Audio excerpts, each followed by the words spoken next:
At the time of plugging the switchboard, which is coiled inside, my father saw me and said, "Don't use it like this," because I plugged the wire without extending the coiled wire from the switchboard. He said to me, "It is going to harm the conductor or wires inside it if you are using the extension switchboard or wires like this." Now I just walked away in order to find the reason behind that. What might be the reason behind that? These three. The first one is the fibrous extension cord.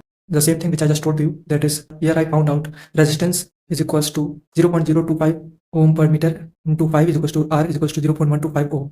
Actually, here I use the standard for 0.75 millimeter square copper wire. Inductance is about 10 to 20 microhenry because it is a low loop area.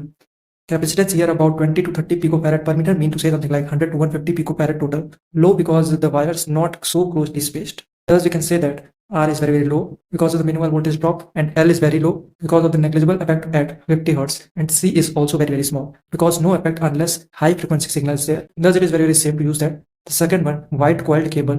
Actually, it is the coil of a Wi-Fi router we used. So here I can see the coil wire is about low voltage wire, 5 to 7 meter coiled near the electronic equipment. Here the resistance is about 0.05 to 0.1 ohm approximation I am taking, and the inductance is about 150 to 220 microhenry, coiled with loops and increased loop area, and hence is something higher inductance. As you can see in the image, conductance is about 150 to 400 picofarad total. Thus you can see that here the mutual capacitance also took place.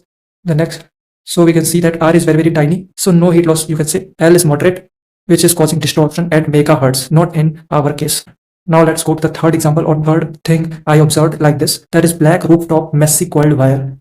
I just go to the rooftop and I saw that these messy wires are on the rooftop of power wire. It is about 20 to 25 meter, which is loosely tangled coil and about 1 millimeter square and 220 volts, you can say. The resistance is about 0.625 ohm. It is due to the height of length. Here the length is very high as compared to that of the other cases we just discussed. That is our switchboard, and the next is was our Airtel fiber Wi-Fi. The next one is inductance, RL. Now here inductance is about 200 to 300 microhenry, which is a larger loop area which is going to responsible for the addition of the inductance.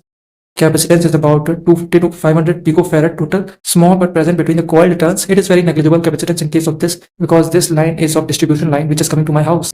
So we can say that R is high, which can heat and voltage drop about 250 watt if we are going to use about you can say submersible pump, because submersible pump is going to extract the current about 20 ampere. At the time of using the submersible pump, these wires is going to carry about 20 amperes through them, but in normal condition our load is not going to suck the large amount of the current. Thus it will be very minimal, about 5 to 6 ampere.